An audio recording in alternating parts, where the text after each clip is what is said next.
Up next, we're going to talk about Aaron Judge hitting number 62. We're going to talk about the at-bat. We're going to talk about his teammates' reactions. We'll have quotes and more coming up next on Locked On Yankees.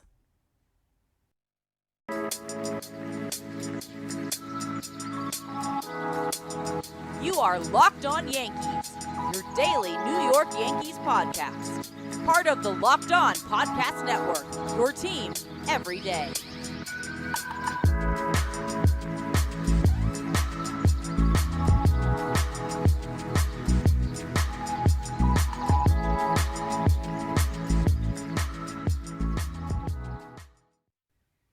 Happy Wednesday, Yankee fans. Welcome to Locked On Yankees, which is part of the Locked On Podcast Network, your team every day. I'm your host, Stacey. I'd like to thank you for making Locked On Yankees your first listen every day. We're free and available on all platforms, including Apple, Odyssey, Spotify, and Stitcher.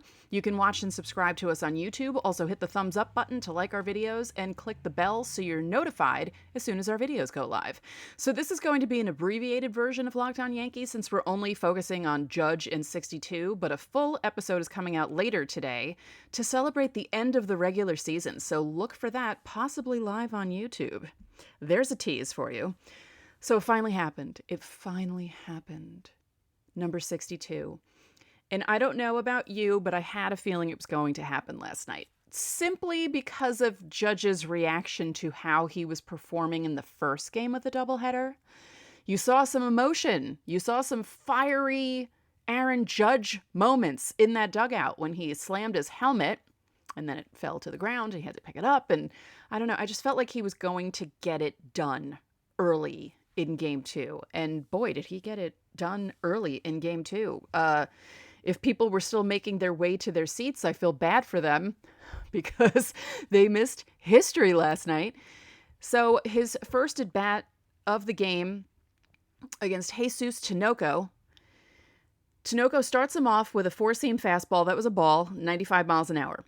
Then he goes to the slider. He gets a called strike on the first one, 88.6 miles an hour. And then the second one is pretty close to where the first slider was in the strike zone, but it was right in Judge's wheelhouse. He couldn't have thrown a more perfect pitch for Judge to hit.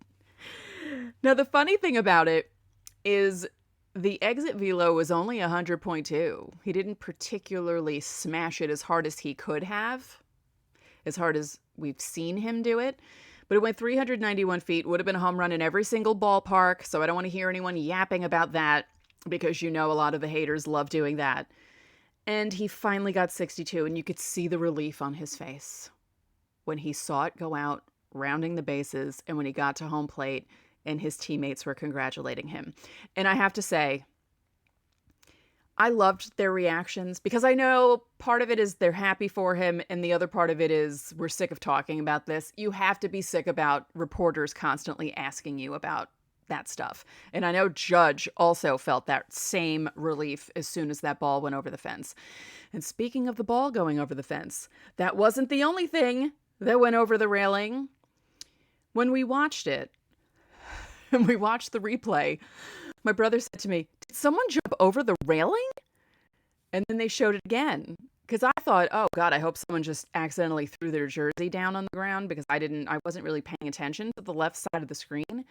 And then when we saw the dude jump, my first thought was, well, at least he went feet first because, you know, that man passed away after trying to go after a Josh Hamilton ball all those years ago in the old Texas stadium. And that was my first thought. I was like, oh my God, I hope he's not really hurt. Turns out the guy wasn't hurt because, I don't know, from that height, you'd be afraid of breaking ankles and breaking legs if you land the wrong way. But apparently he was uninjured, but also escorted out of the stadium. And I understand what he was doing. He was probably thinking that if they miss the ball and it falls down, I can grab it.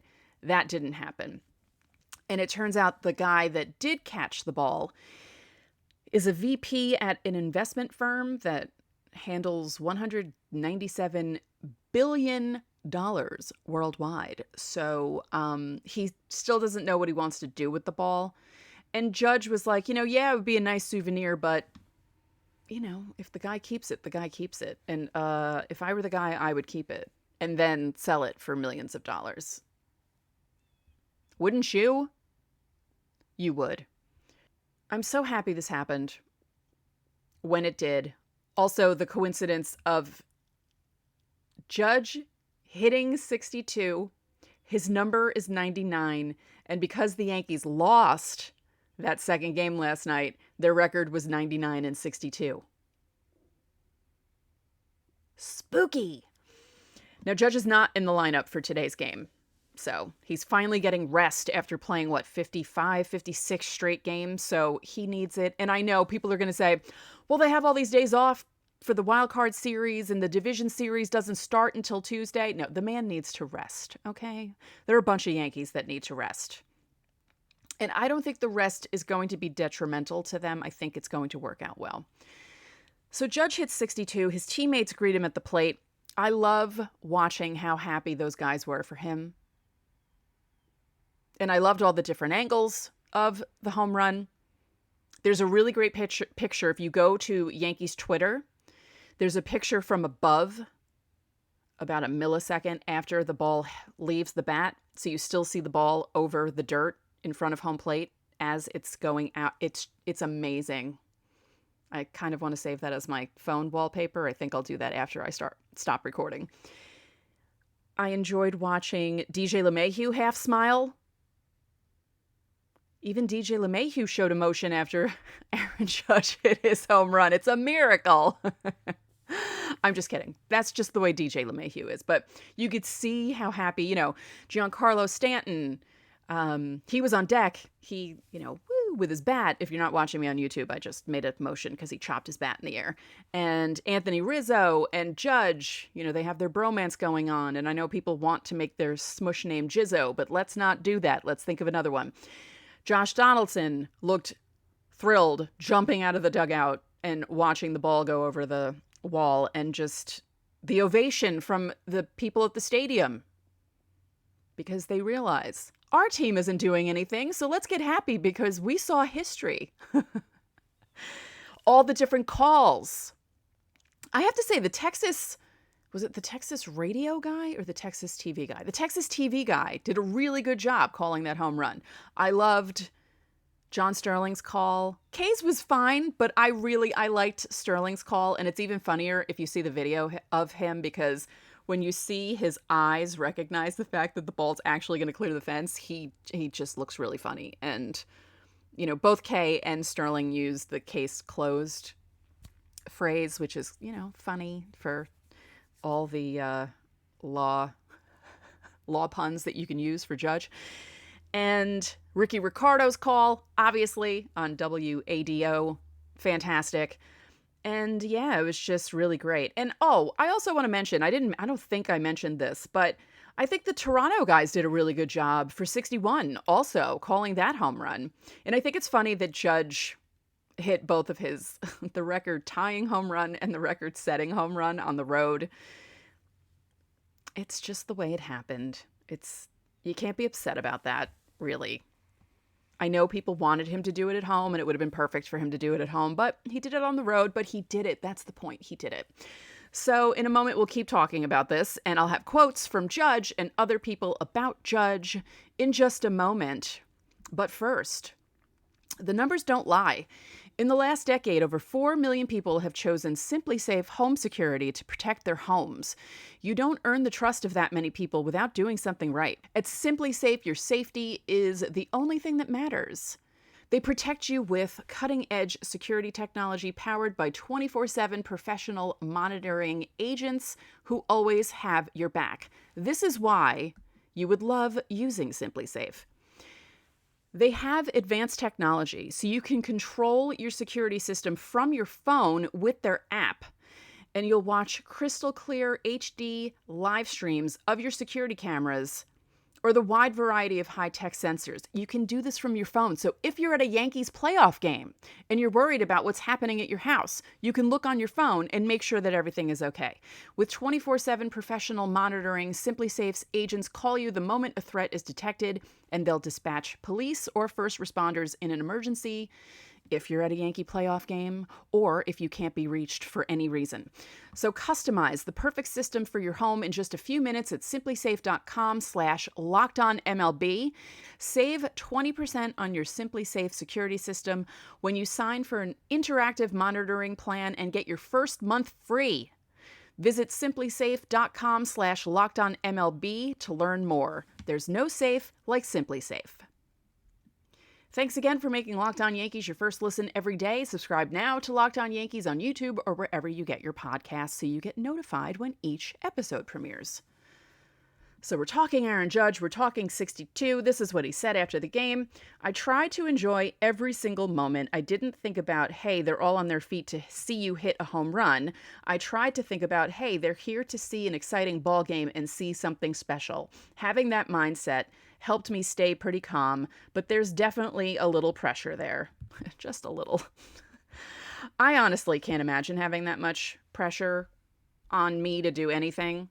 I crumble under pressure. No, I shouldn't say that. I do not crumble under pressure. I actually perform better under pressure. But I don't know how I would perform under pressure in front of a bunch of people, Because when I used to write, I was really good at waiting till the last minute to write something and get it done before my deadline. But I didn't have 40,000 people watching me do it. So yeah, there's a difference. Aaron Boone said, just an all-time great season. He's been the leader of this team for a division-winning team, one for which he's gotten big hit after big hit. I think it's a historically great season and one we'll talk about when we're long gone. I know what he meant. And you know what he meant. When we're all long gone, other people will be talking about it. That's what he meant.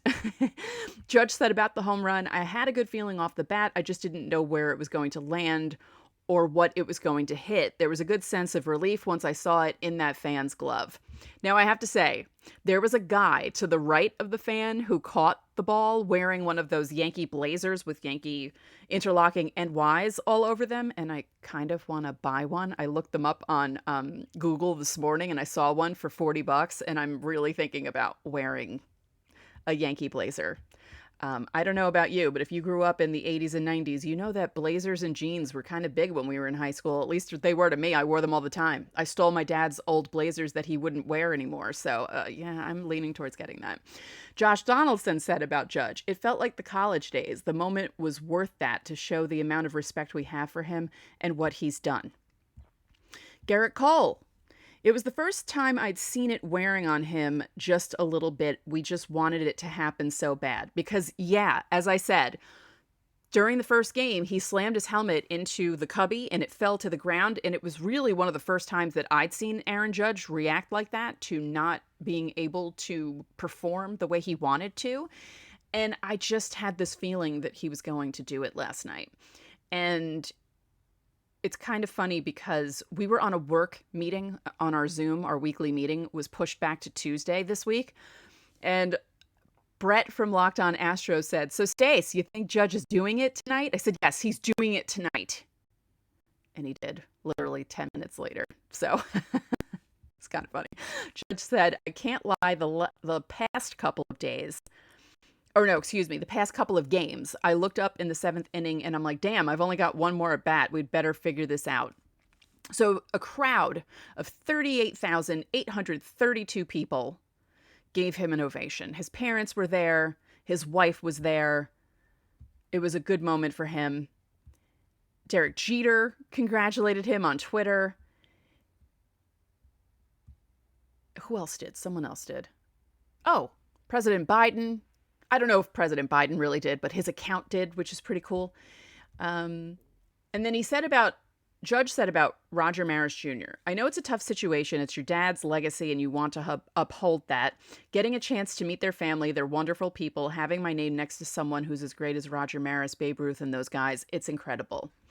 And as I said, when the home run happened and the guy jumped out of the stands, yes, showed an angle of Kay calling the home run, Cone next to him, and Meredith Marakovitz to the right of Cone. And you can see her say, did that guy fall out of the stands? She didn't say it out loud because Kay was making the call. She mouthed it and said, did someone just fall out of the stands? So that's pretty funny. Honestly, like I said earlier, I was really worried about that guy. I didn't want anything bad to happen to him. So finally, Judge said about his family, "That's what we've got tonight for, to soak in this moment with my family. I think it won't really sink in until after the postseason. That's really our main goal and our main focus." Amen, brother. Amen. I'm just looking for other quotes in case I missed any. Because, okay, yes, Garrett Cole. So Garrett Cole also said about Judge, "We were all a little bit out of sorts. What a special opportunity to share a field with this guy. He's just an unbelievable player, unbelievable talent, unbelievable human. He's been our rock all season." He has, which is why he's winning the MVP. Boone also said about Judge's 62, and we'll end it on this. "That's one of the things we said when we got together. Like, this is just the start of hopefully what is more magical moments to come as a team. We're hoping to ride that." Yes. Amen. Amen, Aaron Boone. So, 62. It happened. He's going to finish the season with 62. As I said earlier in the show, he's not going to be in today's lineup. That's fine. 62 is a great number. It took 61 years for someone to pass 61, and it's not easy doing this. It really isn't. So good for Aaron Judge. It's finally over. He can relax and get ready for the postseason, just like the Yankees. And as I said at the beginning of the show, we're doing a full episode later tonight to celebrate the end of the regular season. Talk about briefly, we're not going to go in depth into how the regular season went, because we'll do that after the postseason ends, but we'll talk about some of the stuff and how the Yankees got to this point, being the number 2 seed in the American League. And then on tomorrow's show, we'll discuss who the Yankees might face, because they play the winner of the Guardians-Rays series, and we'll discuss that and more on the next 2 episodes of Locked On Yankees. So look for tonight's episode sometime around 7:30 or 8, depending on how the game ends. And yeah, maybe you'll join me live if I can figure out how to do it. So that's it for this episode of Locked On Yankees, which is part of the Locked On Podcast Network, your team every day. Remember, you can listen to the show in every podcasting platform available, including Odyssey. You can watch and subscribe to us on YouTube. Again, hit the thumbs up button, comment, and click the bell so you know when our videos go up. And now that you've made us your first listen, how about making your second listen the Locked On MLB podcast? MLB expert Paul Francis Sullivan brings humor, passion, and a unique perspective on every team and the biggest stories from around the league. So follow the #1 daily league-wide podcast, Locked On MLB, on the Odyssey app, YouTube, or wherever you get your podcasts. One more thing, if you could be so kind, please rate the podcast and spread the word about this podcast to your fellow Yankee fans. We'd really appreciate it. Enjoy your Wednesday, and I will talk to you all later.